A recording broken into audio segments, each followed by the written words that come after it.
G'day again, welcome back. Following on from my unboxing of the Gustard, depending how you want to pronounce it, X16 DAC. I said I'll be doing a sound review the next day, but it's probably taken a good 4 to 5 days to get used to it, get used to the sound, get used to the new sound. Hearing if the sound is any different to the DAC I last had. The DAC that I last had before this was the Topping E30 DAC for a lot less dollars than this one. It's around about 200 Australian or a bit over. This was around about 730 Australian dollars. Now I've got to say that Topping E30 is a sensational DAC. If you're first getting into the world of DACs and a bit better high-end audio, then definitely recommend the Topping E30. Probably the best starter DAC you can get. And if you're happy with that, I'd keep it. I'm using it now for my second system, and still finding it very enjoyable. I struggled with this. First couple of days, I was listening to tracks that I'm not really used to listening to. Your classic audiophile stuff. And honestly, wasn't hearing that much difference in it. Definitely the bass. I noticed the bass was a lot deeper. I've got my speaker system is 2 MagniPan 0.7s and 2 SVS ported subwoofers, ported PB1000, and I've had to readjust the bass levels down a touch. With the Topping E30, I had them set up just perfectly where I didn't really notice the subwoofers in the room, but still felt the low bass. But now I can sort of feel that thump, especially on low-end tracks. So I had to just adjust the bass a bit. So this tells me this definitely does put out more bass. So the big turning point was when I put on a track that I'm more familiar with, and that I've I go way back when this band first put out Images and Words. So been a long time. I've heard it through something simple as a car stereo or a walk, a Discman back in the day, and up to reasonably high-end equipment, So as soon as I put on Dream Theater, especially Images and Words, blew me away. I thought, yep, okay, this is making a huge difference. I'm hearing things, I know it's an old cliche, but you hear things that you think you never heard before, you might have, but you're not sure. Definitely the bass, the drum parts are sensational. The little cymbal taps and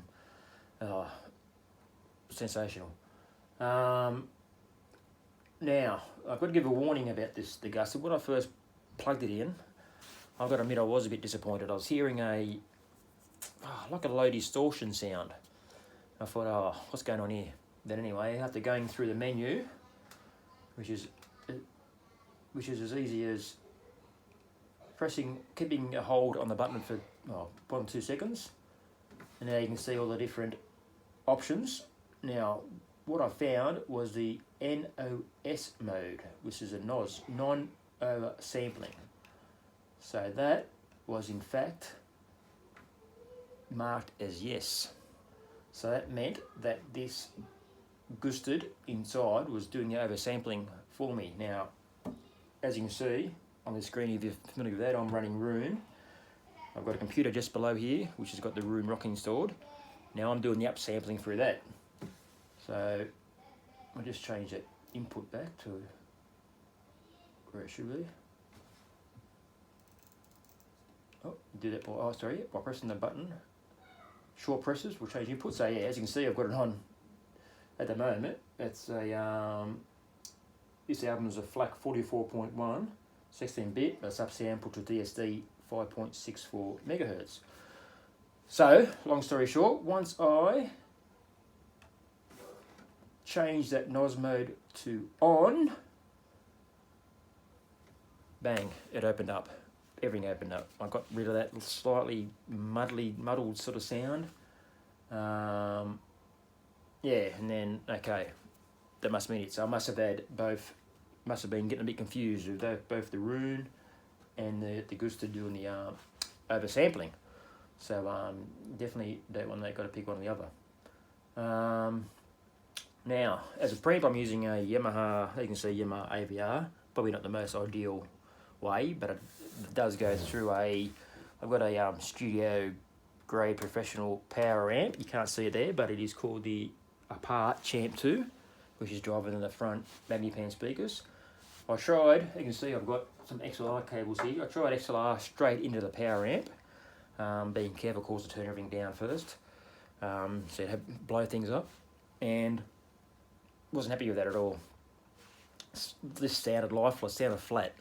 So quickly changed it back to using the Yamaha as a preamp. I don't go through pure direct because I like to use the subwoofers with the Magnipan, so that does, if you go through pure direct, you lose the subwoofer.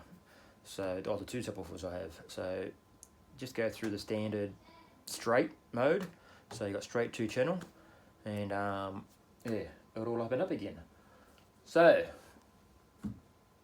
after saying all that, yes, now I'm very happy with the Gustard X16.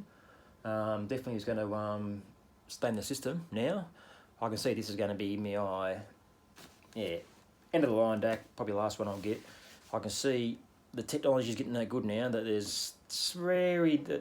the difference in them is very hard to pick up now. It's very slight. I can't see even going up to a 2,000 price range that you're going to get that much difference. I could be wrong. I'll have to, of course, hear it to prove it. But yeah, going from the topping A30 to this, yeah, definitely improvement, but slight, I must say. Okay, thanks for watching. Yeah, as I said, definitely if this is the first deck you'll be buying, definitely recommend it highly. Built like a tank, as I said before. It's actually very, very heavy. So happy with the build quality of it, and yeah, hopefully it's going to get many more years of good use. Thank you for watching. Bye.